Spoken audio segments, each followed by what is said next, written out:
Gentlemen, we've talked an awful lot on our air recently about socialism versus capitalism, defending capitalism, all of the different political pressures that are kind of being brought as we get into another election year. And I thought maybe we could talk about that this morning, too.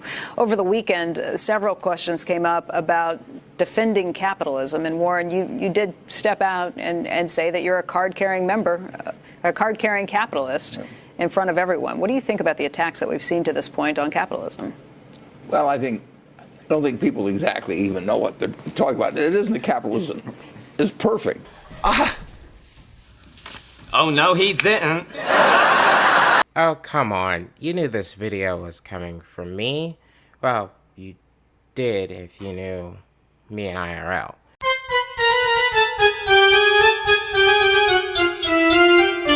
Which, you're welcome, and I will be releasing a list to a specific person with a specific set of skills to collect debt owed whenever I am seriously in need, and no, it isn't Liam Neeson. Release the Kraken!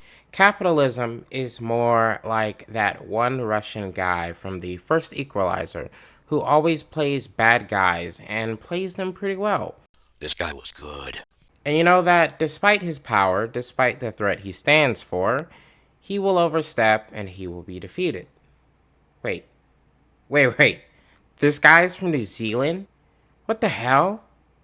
New Zealand? This legend. A hidden jewel often forgotten on maps? Oh, really? If we're gonna leave countries off of maps, why don't we leave off countries that screwed the whole world, or can screw the whole world?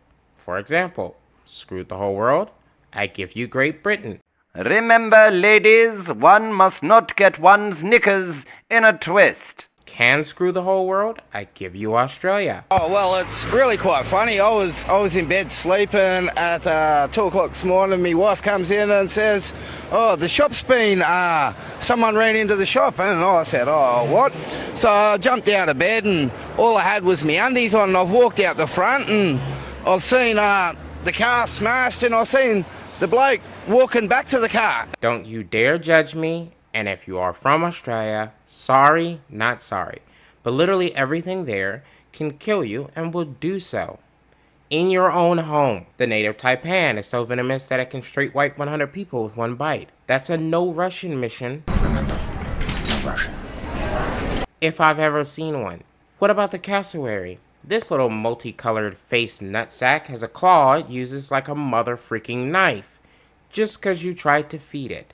And if you think you can maybe stay by the beach for safety, the stonefish exist. Little demons swim slow, but strikes quicker than you can blink and injects you with venom that causes severe pain, heart failure, and could put you in the grave. There is something worse, however, than all of those things. Something that kills slowly, kills by breaking you down, kills you by taking your brain and slamming it against every horrible coworker you've ever had. I don't know why I'm doing this bit, considering the title gives it away. I mean, the thing worse than all things is capitalism. I don't know.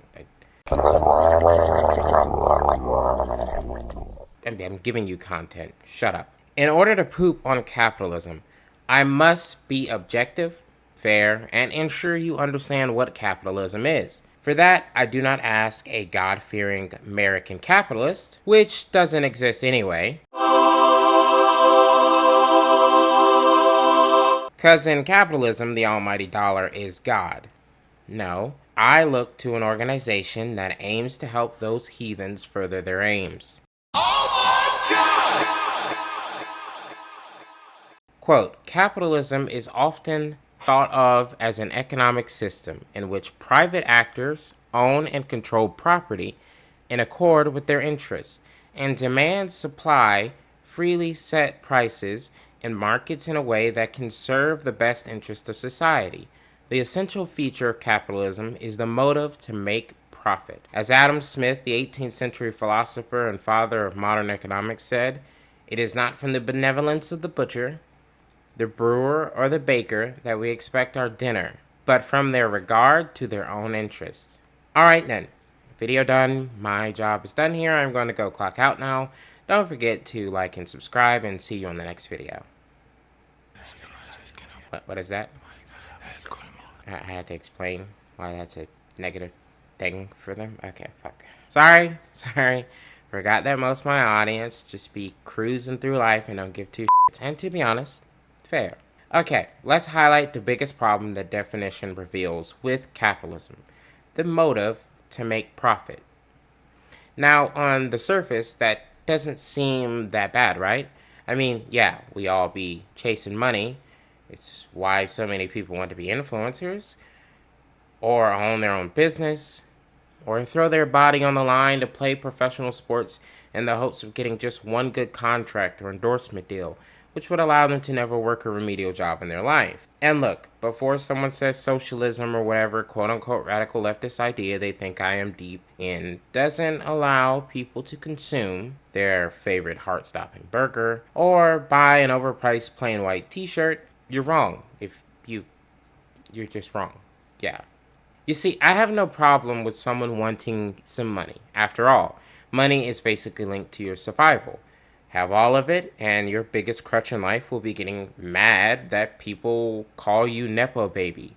Or if you were too late to the rich check trend that once blew up on TikTok. Rich family check.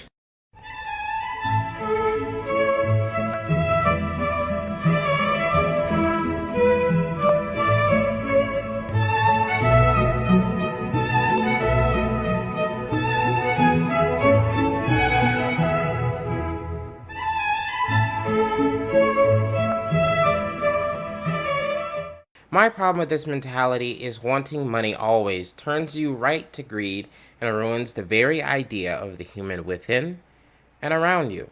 And that is all in the chase of profit. They say love can make you do crazy things, but did you know money can make you do bad shit? Yeah. Dumbfounded. Yeah. Obviously narcissistic. Yeah. Economies of insanity. Yeah. And all around war crime level things. Yeah! I'm going to read you 5 things which happen as a result of capitalism that are outright crimes of harm or malice towards the rest of mankind in the name of profit. These will come from crack.com and alox.com. Links down below to read them all. Enron intentionally created blackouts to raise electricity prices.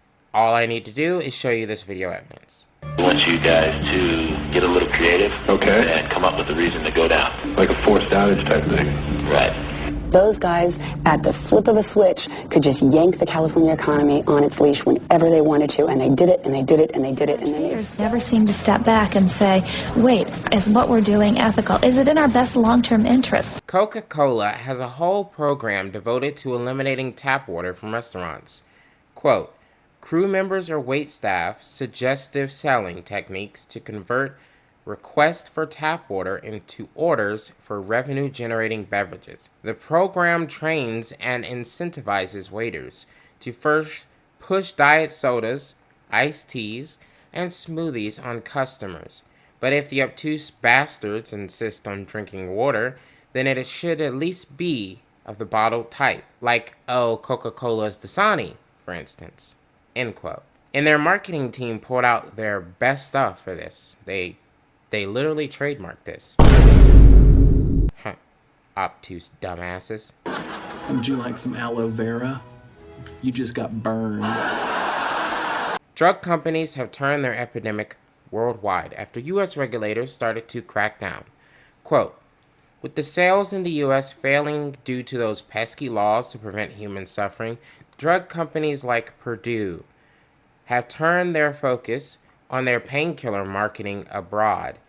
They're using essentially the same damn strategy they did in the US, paying doctors of sometimes dubious credentials to host seminars during which they push opioids as a safe way to manage pain.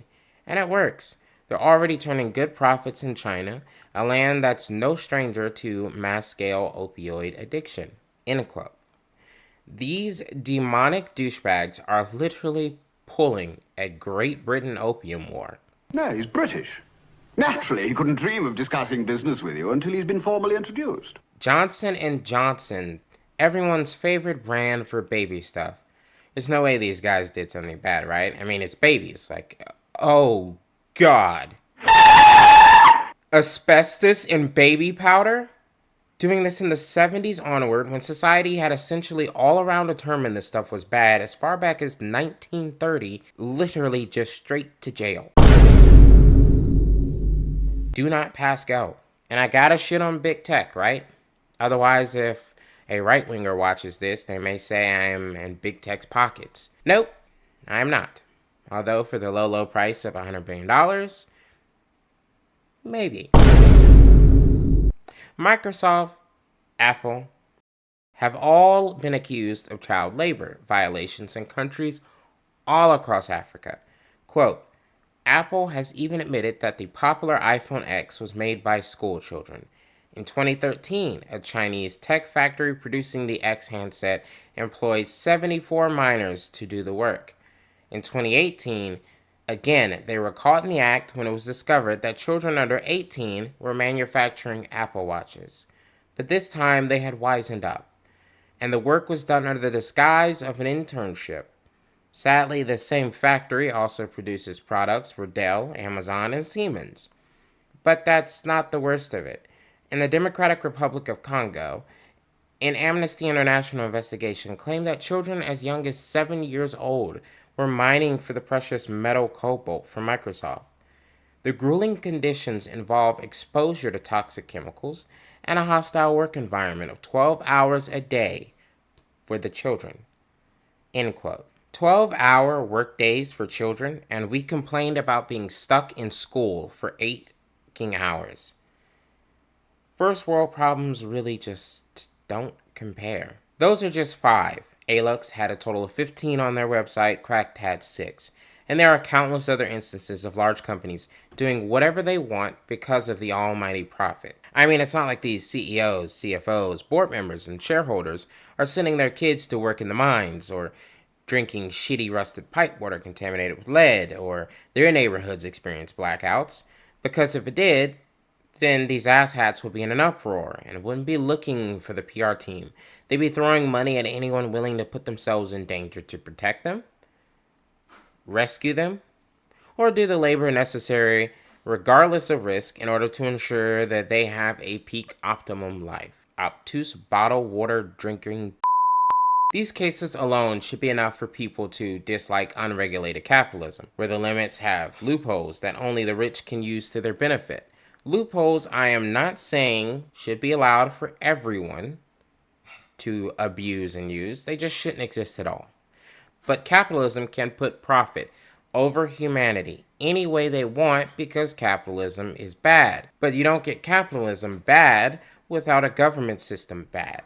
And America's government might as well be the freaking Gandalf the White of capitalism. The Tom Brady of disregard, the Bill Clinton of human debauchery, the Ronald Reagan of greed, the Terminator of indecency. I mean, I can literally do this all day. What the shit? Many of us go through a revolving door in life, whether it be from a placeholder job to a placeholder job, or a revolving door of more affordable living spaces as your city gentrifies. Oh look, a Cinnamon Toast Crunch cereal box with the bottom closed. Those are going for as low as $5.99 a month in some places. Better get on it quick. But no one goes through revolving doors more than the handshake between the U.S. and state governments and corporate America. OpenSecrets.org is all you need to look at to know how many public servants go from bureaucratic jobs straight into lobbying and back again. White House, 813 employees have circled through that door. House of Representatives has 748. State Department has 379. Department of Defense, hold on. Just looking outside my house for a Reaper drone. Yeah. 349 employees. Gotta get back in there and make sure that Raytheon can sell more missiles for children. Defense of freedom. Warning, warning, warning, warning. Missile log detected.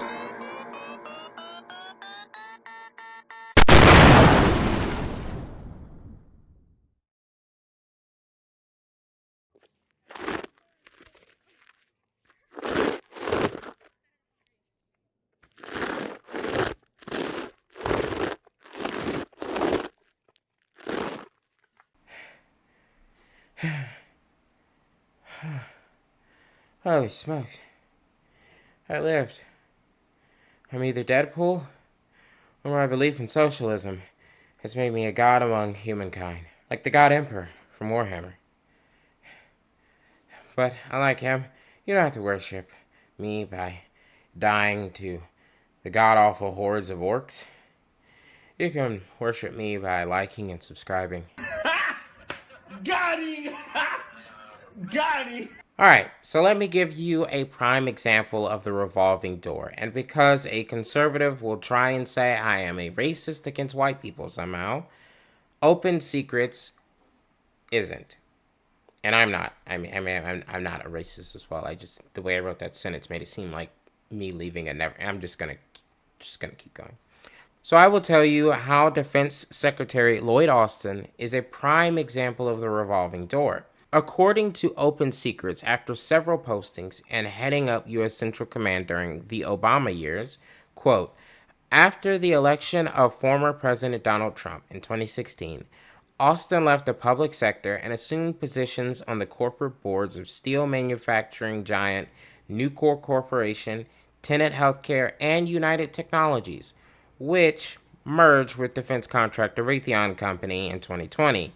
The merged corporation, Raytheon Technologies, is among the top 5 lobbying spenders in the defense sector and spent almost $11 million in lobbying in 2020. Austin stepped down from all 3 board positions following his nomination in 2020 prior to joining the Biden administration. Austin worked alongside fellow cabinet member Antony Blinken at Pine Island Capital Partners, a private equity firm investing in defense companies that touted its access to Washington, end quote. Yeah, I wonder how many contracts Raytheon has gotten or had expanded under Austin's tenure as Secretary of Defense. And sure, you can say, oh, he stepped down and isn't involved or driven by those company profits anymore. But let me ask you this. When you graduated college, did you stop talking to literally everyone you knew there? Did you stop going to bat for friends whenever they needed a job once you graduated? Or watching their kids when they needed it? Or go to the club alone to celebrate? Or did you do those things and more along with those same people? Because that's how human relations work. They are a give and a take on attention and looking after each other. I say college because Lloyd worked over that period for 4 years. So in the same time it took for you to earn a bachelor's degree, Lloyd likely made millions and promised billions in contracts to Raytheon Technologies. This doesn't just happen in the case of Lloyd Austin, however. Many FTC chairs work for or with corporations that are for big capital. Donald Trump appointed a literal private school shiller, Betsy DeVos, to head up the Department of Education. Mitch McConnell, when he isn't literally dying in front of us and suffering elder abuse, has 65 staffers whose previous jobs were literal lobbyists. Former Treasury Secretary Steven Mnuchin worked at Goldman Sachs. These are people who not only have an ear to corporations, but essentially their own profit beyond their political career is tied to them working with these corporations during their political career. And that means they will put those corporations' needs before any real human being. They have to, because capitalism puts profit over everything. Even, and I know this might scare an American to hear, but even above the law itself. So what can we do to fix this imbalance? What can we do to rid ourselves of the very relaxed, one could say laissez-faire level of capitalism that we have been afflicted with? Well, I would say capitalism is a disease. Unfettered and heavily unregulated, it becomes a cancer that quickly consumes us and kills us slowly. We literally create debt before we can say our first words when a hospital charges our mom for an epidural, or our father $2,000 for holding the child that he helped create. What? The first step, the revolving door must be closed permanently. Goodparty.org has 3 good points on this. I will summarize even further than they did. 1. Strengthening ethics rules. Establish an independent department, in my opinion, that should have legal authority over specifically ethics. Make it an elected position, at least the head of this department, so that way they would be accountable to the people. And make it be 10 years or more before one can switch from the commercial market to political. And no family trading. Looking at you, Nancy Pelosi, whose husband is one of the most successful traders in history, somehow. 2, increasing transparency. When serving in public office, you are in public office. We aren't saying we need to know who you're doing the woohoo with, because I don't need to know who gets down on their knees for Chuck Schumer. But we do need to know about all your business dealings and relations, even if it's I just played golf with him once or took a stroll with him. Many people took a stroll with EpiPen Epstein. That's all I'm saying. Encouraging public service. Now, myself, I probably shouldn't serve in public office because I would turn that place into a Turkish parliamentary meeting in a hot minute.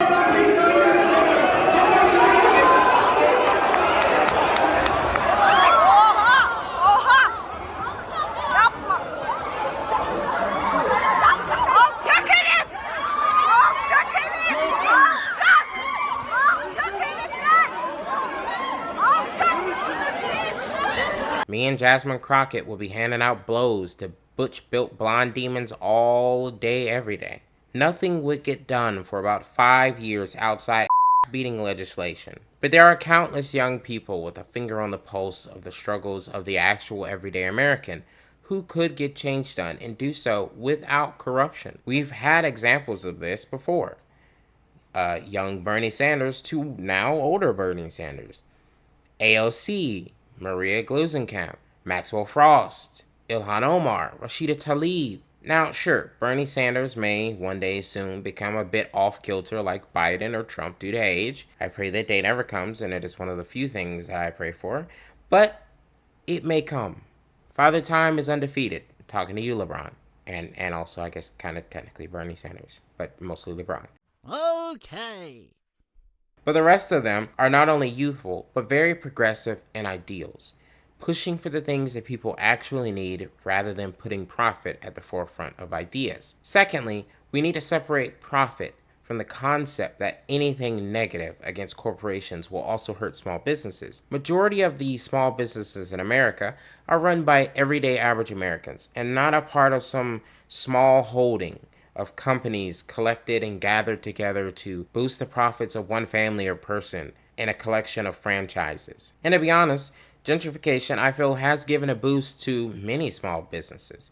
Many young millennials often make decisions on what overpriced apartment to buy based on whether there is a niche coffee shop nearby, some interesting juice bar, or just any boutique shop for that matter. And we need to accept one definitive fact. The price gouging, record profits, and massive fortunes of these massive companies poisoning our society are literally just too big. They are beyond the point of necessary. As of time of recording, according to companiesmarketcap.com, Apple, for the past 4 quarters, has made $121 billion. Microsoft is $107 billion. Berkshire Hathaway is $88.9 billion.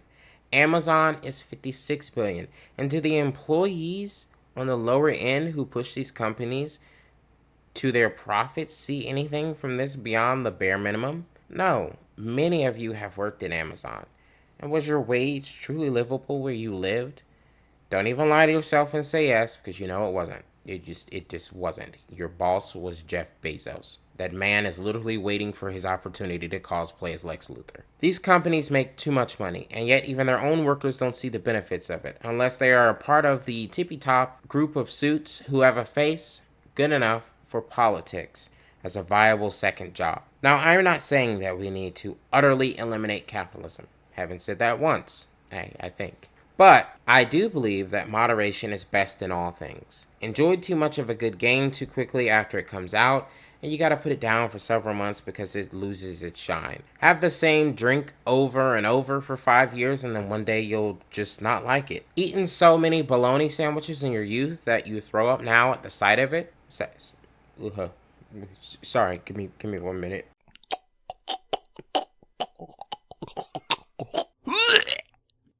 Oh my God. Okay, capitalism is the same. But we get an overload of it every single day because profit has become the law of the land when it should it should be the law that is the law of the land, right? I mean, in America, law is supposed to be king, right? I mean, and our Constitution literally leaves the right for addition and subtraction of these laws based on the general society's wants and needs. I mean, I thought I described America, but I think I described the ideal of America and not the reality of America. And that is the problem. The ideal and the reality of any political system must be as closely aligned as possible, or else it has failed and will continue to fail. History, it doesn't repeat itself, but it rhymes. And capitalist, laissez-faire countries have come and gone into the wind. America may not seem like that because our military is strong and the world uses our dollar to measure their own. But the same was done for the British, the Romans, the Belgian Empire, and the Dutch Empire. Each of these capitalist-based societies fell by their own means, slowly but surely, and their problems started with the profit over humanity concept. So I conclude this video with 2 quotes. Look at the world around you, every factor of it, even beyond economics, and both of these quotes are by capitalists. You tell me which one you think is correct. I think the most important factor in getting out of the recession actually is just the regenerative capacity of American capitalism. Capitalism is the astounding belief that the most wickedest of men will do the most wickedest of things for the greatest good of everyone.